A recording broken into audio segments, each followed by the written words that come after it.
ഞാനെങ്ങാനും ആയിരുന്നെങ്കിൽ ആലോചിക്കാൻ വയ്യ. അവരെയൊക്കെ കണി കണ്ടിട്ട് ഒരു ദിവസം എഴുന്നേക്കാൻ പറ്റില്ല. സാരമില്ല മോളെ, ചില അവസ്ഥകൾ വരുമ്പോ നമ്മുടെ മനസ്സും അതിനെ അഡ്ജസ്റ്റ് ചെയ്യാൻ പഠിക്കും. മാറി നിന്ന് നോക്കുന്നത്ര കടന്നു പോകുമ്പോ പേടിക്കേണ്ടി വരില്ല. കുറച്ചു കഴിയട്ടെ, ജീവിതം നിന്നെയും ഇതുപോലെ ഒരുപാട് പാഠങ്ങൾ പഠിപ്പിക്കും മോളെ. അതിലൂടെ കടന്നു പോകാൻ ധൈര്യം ഉണ്ടാവണം, അല്ലാതെ പേടിച്ചറച്ച് മാറി നിൽക്കരുത്. കേട്ടോ മോളെ? ശരി ചേച്ചി, ചേച്ചി സൂക്ഷിച്ചോ. ശരി ചാരു.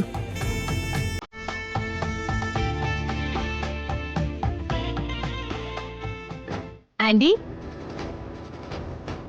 ആന്റി, പ്രിയംവദ ആന്റി ഇവിടെ എങ്ങും കാണാനില്ലല്ലോ. എവിടെ പോയതായിരിക്കും?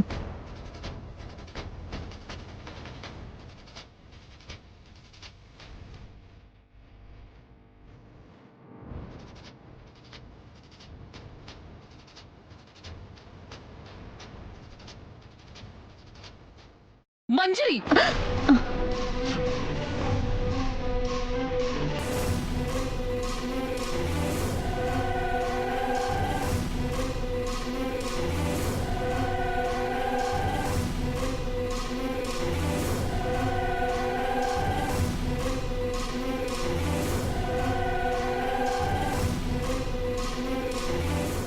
എന്താ ആന്റി? ആന്റിയുടെ നിലവിളി കേട്ട് ഞാൻ പേടിച്ചു പോയി. ഏയ് ഒന്നുമില്ല മഞ്ജരി. നീ എന്താ എന്റെ റൂമില്?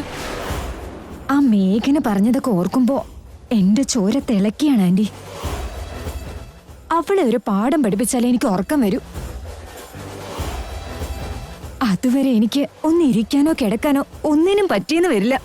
ഡോൺ വറി മഞ്ജരി, അവക്കൊരു ഗുണപാഠം വളരെ പെട്ടെന്ന് പഠിപ്പിച്ചു കൊടുക്കാം. ആന്റി, മോമ വിളിക്കുന്നെ, ഞാനൊന്ന് സംസാരിച്ചിട്ട് വരാം.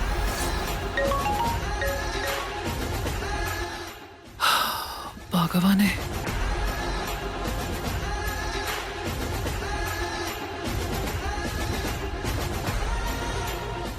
മഞ്ജരി നെക്ലസ് കണ്ടില്ല. കണ്ടിരുന്നെങ്കിൽ ഇതെന്താ, എന്തിനാ, എന്തിനു വേണ്ടിയാന്നൊക്കെ 1008 ചോദ്യങ്ങൾ ചോദിച്ചു കൊന്നേനെ. സത്യമൊട്ട് പറയാനും പറ്റില്ല, എന്നാ നുണ പറഞ്ഞ് മഞ്ജരിയുടെ മുമ്പിൽ പിടിച്ചു നിൽക്കാനും പറ്റില്ല. ഇതെങ്ങനെങ്കിലും ആരുണിമ യക്ഷിയുടെ റൂമിലേക്ക് ഷിഫ്റ്റ് ചെയ്ത് യക്ഷിയുടെ കയ്യിലിരിക്കുന്ന ഒറിജിനൽ നെക്ലസ് എങ്ങനെങ്കിലും എന്റെ കയ്യിലാക്കിയിരിക്കണം. ഇന്നെന്തായാലും അരുണിമേച്ചിയും ജേട്ടനും വീട്ടിലില്ല. അപ്പൊ ഇന്ന് എന്നെ മാറ്റണം.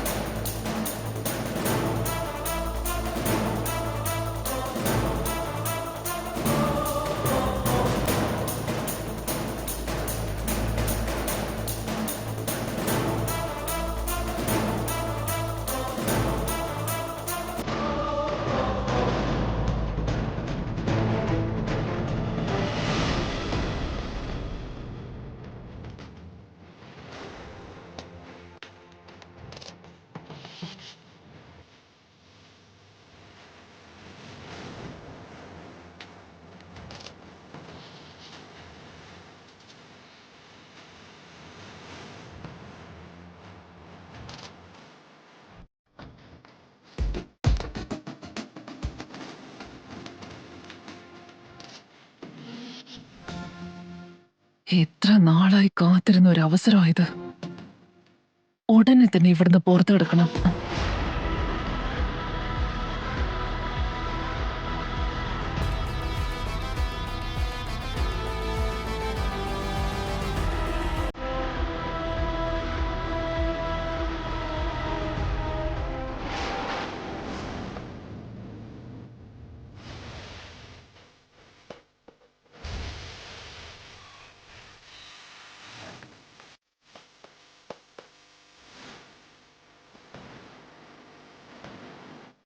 എന്താ മേഘനെ, നീ എന്താ ഒരു മാതിരി നോക്കുന്നേ?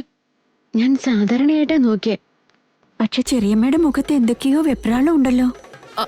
വെപ്രാളോ? എനിക്ക് കുഴപ്പമൊന്നുമില്ല. അല്ലല്ലോ ചെറിയമ്മേ, ചെറിയമ്മയ്ക്ക് എന്തോ വല്ലാത്തൊരു പരിഭ്രമം ഉണ്ടല്ലോ. എന്തെങ്കിലും വലിയ കാര്യത്തെക്കുറിച്ചുള്ള ചിന്തയായിരിക്കും. അരുണിമേച്ചിയെ കാണാൻ വേണ്ടി വന്നതാ. ചേച്ചിയെ കാണാതായപ്പോ എവിടെയാന്ന് നോക്കാൻ വേണ്ടി ഇറങ്ങിയതായിരുന്നു.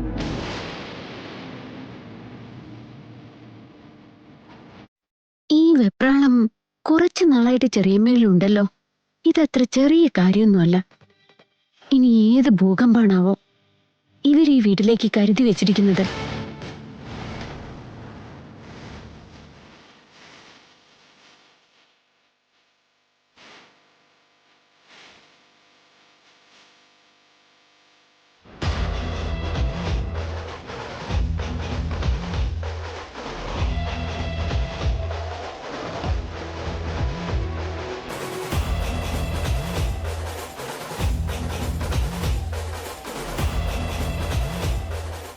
അരുണിമേ, ഇത് തൊടാനുള്ള യോഗ്യത പോലും എനിക്കില്ലെന്നല്ലേ പറഞ്ഞത്? എന്നിട്ടിപ്പോ എന്തായി? എന്റെ കഴുത്തിലിത് കുഴപ്പങ്ങളൊന്നും ഇല്ലാണ്ട് കിടക്കുന്ന മനസ്സിലായില്ലേ? നിനക്ക് മാത്രം അവകാശപ്പെട്ടതാന്ന് ഇനി എങ്ങനെ പറയും? അഹങ്കാരം തലയ്ക്ക് കയറി കണ്ണു കാണാണ്ടായ ഇങ്ങനെയൊക്കെയാ. പക്ഷെ ഇത് വെറും ഒരു തുടക്കം മാത്രമാണ് അരുണിമേ. ഇനി നിന്റെ ആധിപത്യം ഓരോന്നോരോന്നായി തട്ടി താഴെയിട്ട് ഒടുവിൽ അതിന്റെ മേലെ ഞാൻ കയറിയിരിക്കും.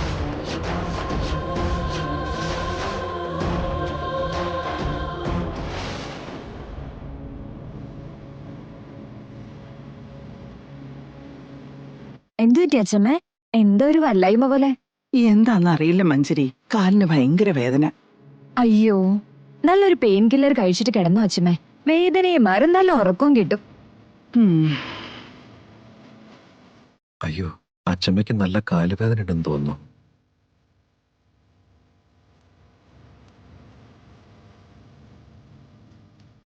അച്ഛമ്മേ, ആ കാലൊന്ന് ഇങ്ങോട്ട് കാണിച്ചേ. നീ എന്ത് ചെയ്യാൻ പോവാ മേഘനെ? അച്ഛമ്മേ, നല്ല കാലുവേദന ഉണ്ടെന്നല്ലേ പറഞ്ഞത്? കുറച്ചു നേരം തിരുമ്മിത്തരാം, ഇങ്ങോട്ട് താ. അതൊന്നും വേണ്ട മേഘനെ, നീ പോയി നിന്റെ കാര്യം നോക്ക. അതെന്താ അച്ഛമ്മേ, എന്നോട് ദേഷ്യം ഉണ്ടെങ്കി അതാ മനസ്സിലിരുന്നോട്ടെ.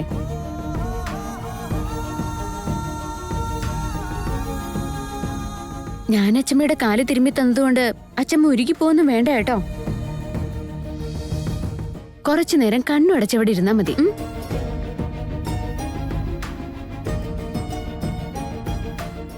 ഇവളെ ഇങ്ങനെ വിട്ടാ ശരിയാവില്ലല്ലോ.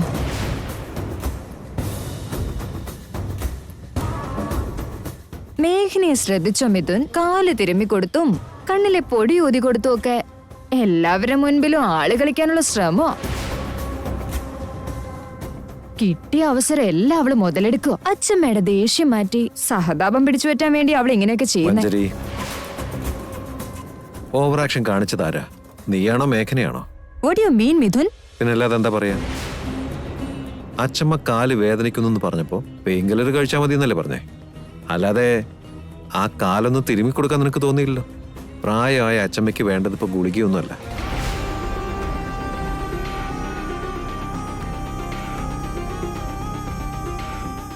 നീ ഒരാളെ കല്യാണം കഴിച്ച് ആ വീട്ടിലേക്ക് ചെല്ലുമ്പോ അവിടെ നീ അയാളുടെ ഭാര്യ മാത്രമല്ല, അവിടെയുള്ള എല്ലാ ആളുകളെയും നിന്റെ സ്വന്തമാണെന്ന് വിചാരിക്കണം. എല്ലാവർക്കും ഞാൻ ഉണ്ടെന്നുള്ള ഒരു വിശ്വാസമാണ് അവരിൽ ഉണ്ടാക്കേണ്ടത്. അണ്ടർസ്റ്റാൻഡ്? ഇപ്പോഴല്ലേ നീ ഇതൊക്കെ പറയുന്നേ? മനസ്സിലായി എനിക്ക്. ഇങ്ങനെയുള്ളതൊക്കെ ആരെങ്കിലും പറഞ്ഞു മനസ്സിലാക്കേണ്ട കാര്യങ്ങളല്ല മഞ്ജരി. മേഘനയോട് ആരെങ്കിലും പറഞ്ഞിട്ടാണോ ചെയ്യുന്നത്? അവളുടെ കടമ അവൾക്കറിയാം. ഇങ്ങനെയുള്ള കാര്യങ്ങളിൽ മേഘനയും നീയും തമ്മിൽ ഒരുപാട് വ്യത്യാസമുണ്ട്.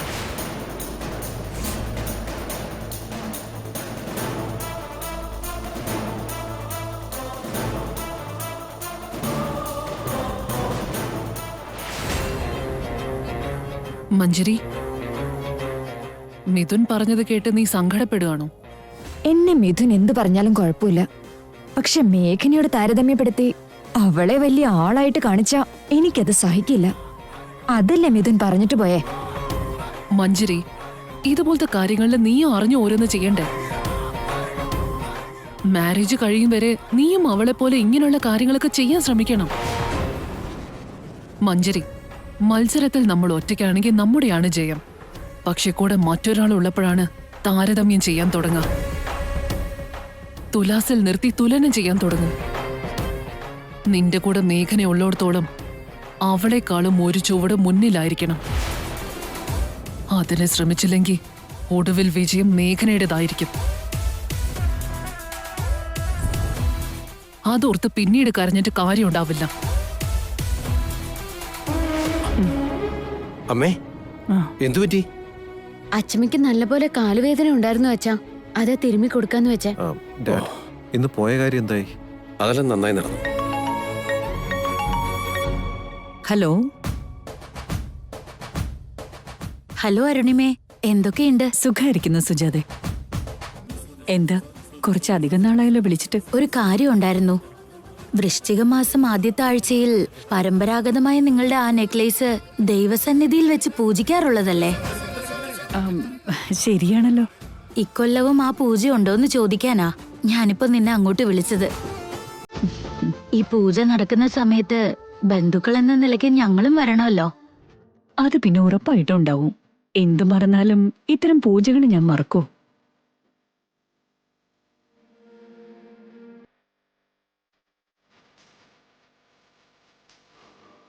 ഞാൻ വേറെ കുറച്ച് തിരക്കുകളിലായിരുന്നു. അതാ പറയാൻ മറന്നുപോയത്. ഞാനായിട്ട് വിളിച്ചില്ലെന്നും പറഞ്ഞ് വരാതിരിക്കരുത്. നാളത്തെ പൂജയ്ക്ക് നിങ്ങൾ എല്ലാവരും ഉറപ്പായിട്ടും വന്നിരിക്കണം. ബാക്കിയുള്ളവരെ ഞാൻ ഫോൺ വിളിച്ച് പറഞ്ഞോളൂ. അയ്യോ, നമുക്കിടയിൽ എന്തിനായിരുന്നു ഈ ഫോർമാലിറ്റീസ്? ഞങ്ങൾ എല്ലാവരും ഉറപ്പായിട്ടും വന്നിരിക്കും. ഒന്നുമല്ലെങ്കിലും ആ നെക്ലേസ് ഒന്ന് കാണാനെങ്കിലും പറ്റുമല്ലോ. ഇത്തരം ഒരു കാര്യം നിങ്ങളുടെ വീട്ടിലെ മാത്രം പതിവാ. ഞങ്ങൾ ആരും ഇത് ചെയ്യാറില്ല. ശരി സുജാതെ, നാളെ ഉറപ്പായിട്ടും വന്നേക്ക്. എന്നാ ശരി, വെക്കട്ടെ. അരുണിമേ, എന്തോ പൂജയുടെ കാര്യം പറഞ്ഞു? അത് പിന്നെ ഏട്ടാ, നമ്മുടെ ആ പരമ്പരാഗതമായ നെക്ലസ് അല്ലേ, അത് നമ്മൾ എല്ലാ വർഷവും ദൈവസന്നിധിയിൽ വെച്ച് പൂജിക്കാറുള്ളതല്ലേ.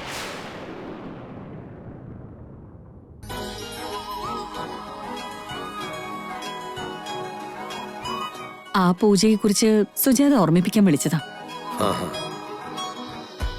ആ നെക്ലസ് കാണുന്നത് തന്നെ അവർക്കൊക്കെ സന്തോഷ. അതുകൊണ്ട് തന്നെ ആ പൂജയ്ക്ക് എന്റെ കൂട്ടുകാർ എന്തായാലും വന്നിരിക്കും. അത് ശരിയാ, എല്ലാ വർഷവും ഞാനും കാണാറുണ്ടല്ലോ. നാളെ പൂജയുള്ളതുകൊണ്ട് മറ്റൊരു പ്രോഗ്രാംസോ ആരും ഏൽക്കരുത്. ആചാരാനുസരണം പൂജ നടക്കണം. പിന്നെന്താ ആന്റി? ആന്റി ഒന്നും ഓർത്ത് വിഷമിക്കേണ്ട.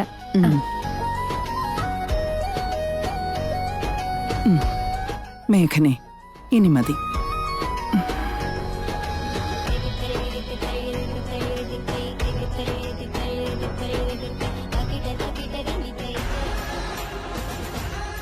എടി യക്ഷി, ആ നെക്ലസിന്റെ പേരും പെരുമയും അതിന്റെ അവകാശം കൈവച്ച് നീ അങ്ങ് ആനന്ദിച്ച് ആറാടുകയല്ലേ?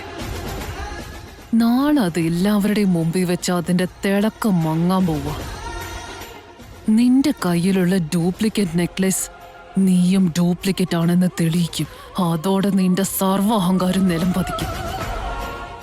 എന്നെ നീ കുറയായി നിലത്തിട്ട് ചവിട്ടി അരയ്ക്കുന്നു. അതിനൊരു ചെറിയ കൊട്ട്, അത് മാത്രമാണ് നാളെ നടക്കാൻ പോകുന്നത്.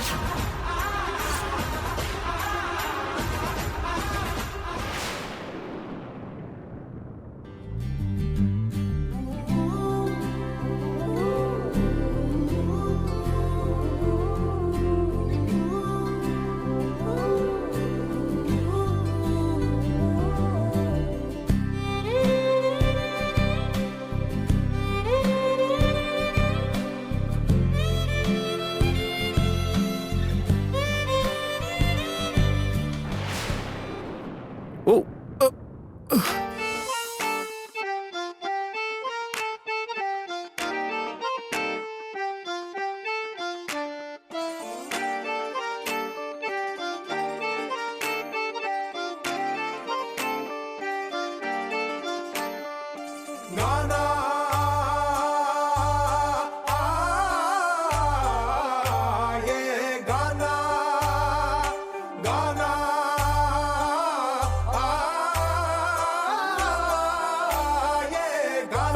സോറി മേഘനെ. സാരമില്ല.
ജയദേവ, ഈ പൂജയും ചടങ്ങുകളും ഒക്കെ ഇത്രയും കൃത്യമായിട്ട് അരുണിമയ്ക്ക് മാത്രമേ ചെയ്യാനാവൂ. നിങ്ങളുടെ കല്യാണം കഴിഞ്ഞപ്പോ തൊട്ട് കാണുന്നതല്ലേ, ഇന്ന് വരെ ഇത്തരം കാര്യങ്ങൾ അവൾ ഒരു തെറ്റും വരുത്തിയിട്ടില്ല. കഠിനോപവാസം ആണെങ്കിൽ പോലും അത്ര കൃത്യതയോടെ അവളത് ചെയ്യൂ. അതൊക്കെ അവളെ കൊണ്ട് മാത്രമേ പറ്റൂ. ഈ ഒരു കാര്യത്തിൽ മാത്രം അരുണിമയെ കടത്തിവെട്ടാൻ ആരുമില്ല. ഇതുപോലെ ചെയ്യാനും ആരെ കൊണ്ടും ആവില്ല.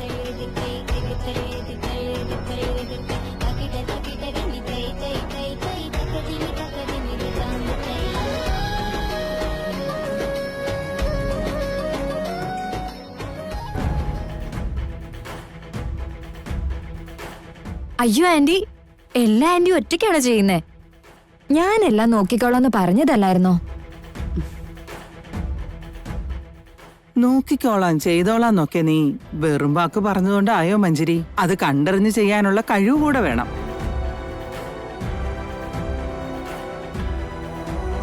അവിടെ ഇപ്പൊ സകല സാധനങ്ങളും ഉണ്ട്. പക്ഷെ അക്ഷത എവിടെ? അതെവിടാന്നൊന്ന് നോക്കിക്കേ. അത് ഞാനിപ്പോ എടുത്തോണ്ട് വരാ അച്ഛമ്മേ. മേഘ്നെ,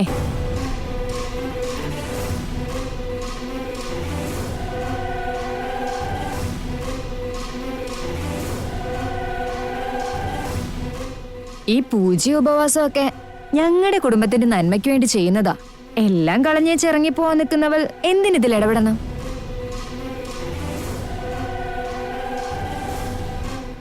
ഇന്നത്തെ ഈ പൂജയിൽ ഇടപെടാതിരിക്കുന്നതായിരിക്കും നിനക്ക് നല്ലത്. അരുണിമാന്റിയെ സഹായിക്കാനും കൂടെ നിൽക്കാനും ഒക്കെ ഞങ്ങൾ എല്ലാവരും ഉണ്ട്.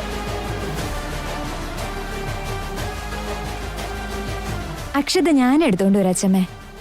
മഞ്ജരി, ഇതൊന്നും നിനക്ക് ശീലമില്ലാത്ത കാര്യങ്ങളല്ലേ? എന്ത് ശീലം ഇല്ലാത്ത കാര്യങ്ങളാണെന്നോ? എന്നാരാ നിന്നോട് പറഞ്ഞേ? എല്ലാം നിനക്കേ അറിയാന്നുള്ള ഭാവം ചുരുട്ടി മടക്കി അങ്ങ് കക്ഷത്ത് വെച്ചേക്ക്.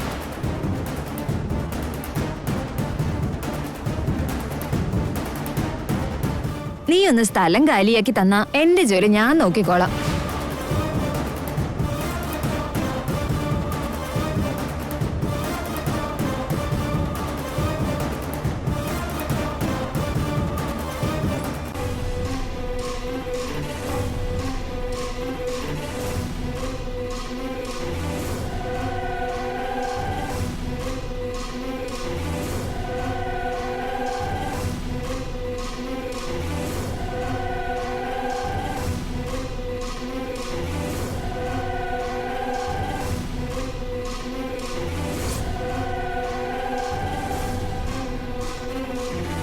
മഞ്ജരി, അതെ, ദൈവത്തിന് വേണ്ടിയുള്ള പവിത്രമായ അക്ഷതയ്ക്ക് വേണ്ടിയുള്ള അരിയാണ്. അതിങ്ങനെ വലിച്ചു വാരി താഴെയിട്ട് കളിക്കാനുള്ളതല്ല. സോറി അച്ഛമ്മേ.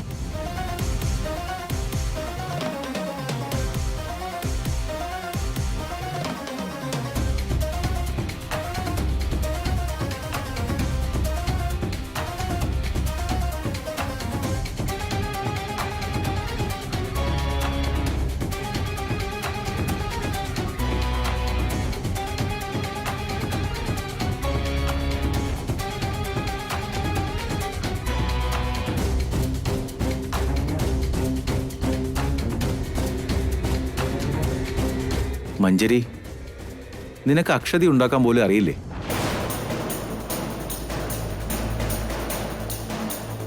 അറിയാൻ പാടില്ലാത്ത കാര്യം എടുത്ത് തലവെച്ചുകൊണ്ട് എന്തിനെല്ലാരെയും ഇങ്ങനെ ബുദ്ധിമുട്ടിപ്പിക്കുന്നേ? എനിക്കറിയാം വിവേക്.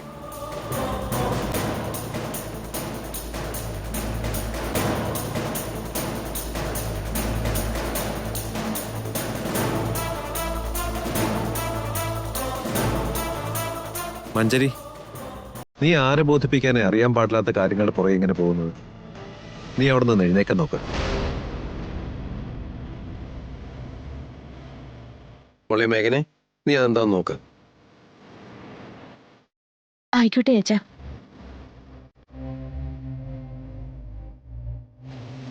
ഞാൻ പറഞ്ഞില്ലായിരുന്നു മഞ്ജരി, ശീലമില്ലാത്ത കാര്യം ചെയ്യാൻ ആരാ നിർബന്ധിച്ചേ?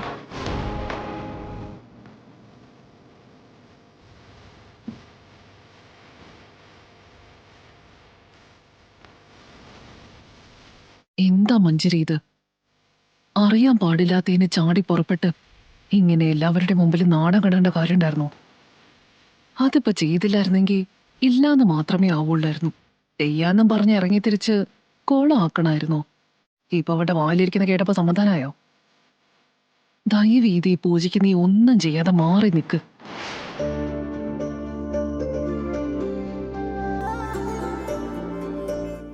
അരുണിമേ, അപ്പൊ പൂജ തുടങ്ങിയോ? ഇല്ല എന്റെ സുജാതെ, നിങ്ങൾ വരാതെ ഞാനത് തുടങ്ങൂ? അതെന്താ അരുണിമേ, നിങ്ങളുടെ പരമ്പരാഗതമായ നെക്ലേസ് ഇതുവരേക്കും കൊണ്ടൊന്നും വെച്ചില്ലല്ലോ. ഞങ്ങളെല്ലാവരും അതൊന്ന് അടുത്ത് നിന്ന് കാണാൻ വന്നതാ. പൂജ തുടങ്ങിയില്ലല്ലോ, അത് ഇതുവരെ വെക്കാനത്. ഞാൻ ഇപ്പൊ എടുത്തിട്ട് വരാം.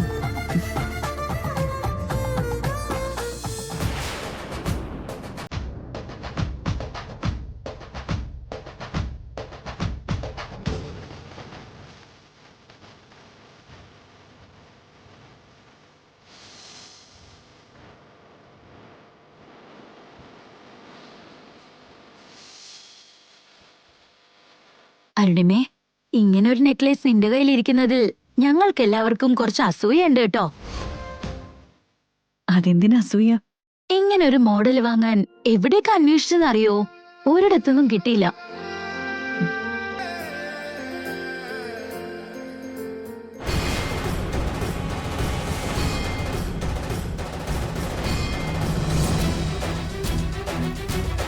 ഇതെന്താ വിലപിടിപ്പുള്ള സ്വർണ്ണാഭരണത്തിന്റെ നിറം മങ്ങിയിരിക്കുന്നെ? അപ്പൊ ഇത് ഒറിജിനൽ അല്ലേ? അമ്മ എന്തിനാ ഡ്യൂപ്ലിക്കേറ്റ് നെക്ലസ് ഇവിടെ കൊണ്ടുവച്ചിരിക്കുന്നെ?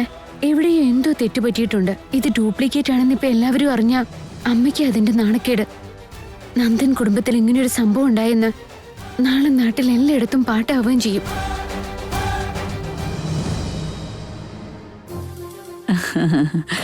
ആ കാഞ്ചന, വരൂ വരൂ. നിങ്ങൾ വരാൻ കാത്തിരിക്കുമായിരുന്നു. വരൂ ഇല്ലയോന്ന് പോലും അറിയില്ലായിരുന്നു. മിനിസ്റ്റർ ആവുമ്പോ അതിൻ്റെതായ തിരക്കുണ്ടാവുമെന്ന് ഞങ്ങൾക്കറിയാം. മോമിന്റെ വാക്കിന് വില കൊടുത്തുകൊണ്ട് മാഡം എന്തായാലും ഇവിടം വരെ വന്നുവല്ലോ. ഞങ്ങളുടെ മനസ്സിലെല്ലാം മാഡത്തിന്റെ സ്ഥാനം ഒത്തിരി ഒത്തിരി വലുതാ. അരുണിമ ക്ഷണിച്ചാൽ എന്തു പണിയും മാറ്റിവെച്ച് ഞാൻ എത്തും, അത്രേ ഉള്ളൂ. വലിയ ഉപകാരം കാഞ്ചന. വരൂ, അകത്തേക്കിരിക്കും.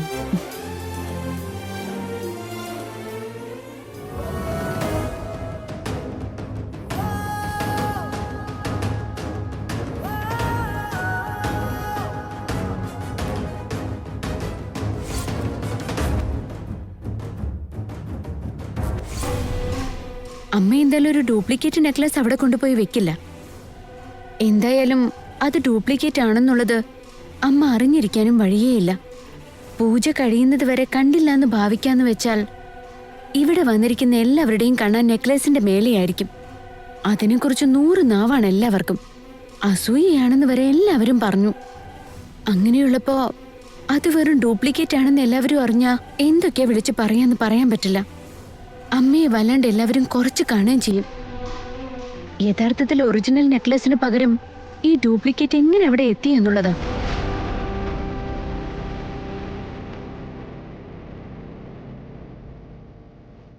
മോളെ മേഘനെ, നീ ഇതിപ്പോ ഇവിടെ എന്തെടുക്കുക? ഒന്നുമില്ല അച്ഛാ. നിന്നെ കാണാത്തതുകൊണ്ട് ഞാൻ നോക്കാൻ വേണ്ടി ഇറങ്ങിയതാ മോളെ. ഞാൻ എത്തിക്കോളാം അച്ഛാ, അച്ഛൻ ചെന്നോളൂ. ശരി മോളെ. പൂജാരി ദേ ഇപ്പൊ ഇങ്ങനെ എത്തൂട്ടോ. പൂജ തുടങ്ങണ്ടേ? മോള് പെട്ടെന്ന് വാ. ആയിക്കോട്ടെ അച്ഛാ. ഇപ്പൊ എന്താ ചെയ്യാ? എങ്ങനെയാ അമ്മയെ രക്ഷിക്കാ? അരുണിമാമേ, എല്ലാവരും കണ്ണടച്ചോണ്ട് ആ പരമശിവനെ മനസ്സിൽ ധ്യാനിച്ചോളുക.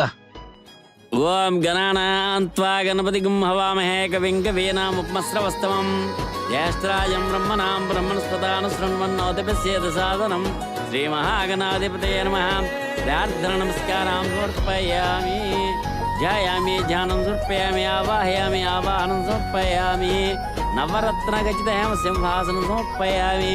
പാദയോഃ പാദ്യം സമർപ്പയാമി. സുജാതെ, നിന്നോടൊരു കാര്യം പറയണായിരുന്നു. ഒന്ന് എണീറ്റ് കൂടെ വന്നു. ശരി.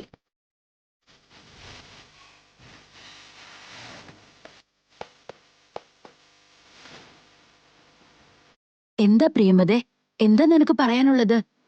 വഴിവക്കിലിരുന്ന ഒരു മയിൽക്കുറ്റി ദൈവമാണെന്ന് പറഞ്ഞ് ഒരുത്തൻ പൂജിച്ചത്രേ. അത് കണ്ട് അവന്റെ പുറകെ വന്നവരൊക്കെ ആ കല്ലിനെ പൂജിച്ച് പൂജിച്ച് അവസാനം അതൊരു അമ്പലമായി. പ്രിയമതേ, നീ ഇതെന്തൊക്കെയാ പറയുന്നേ? കാര്യമുണ്ട്. ഒരു ഡ്യൂപ്ലിക്കേറ്റ് നെക്ലേസിനെയാ നിങ്ങൾ എല്ലാവരും പൂജിക്കുന്നത്. അതെങ്ങനെ? അപ്പൊ അങ്ങനെ ഒരു നെക്ലേസ് ഇല്ലെന്നാണോ? ഡ്യൂപ്ലിക്കേറ്റ് കാണിച്ച അരുണിമ കളിപ്പിച്ചതാ? അതെ സുജാതെ,